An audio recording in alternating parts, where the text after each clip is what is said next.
అమ్మ. రెండవదెవరు? నాన్న. మాతృదేవో భవ పితృదేవో భవ. తండ్రి దైవంతో సమానం. దైవంతో సమానం ఏమిటి? దైవం.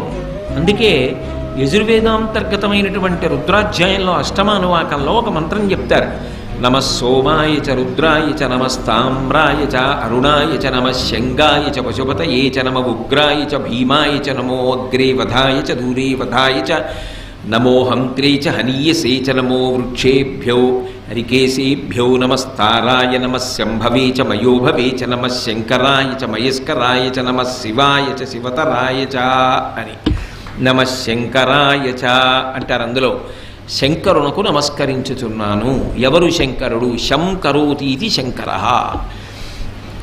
పరమశివుడే తండ్రి రూపంలో భూమి మీద తిరుగుతూ ఉంటాడు. తనవన్నీ ఇచ్చేసైనా కొడుకుని కాపాడుకోవాలని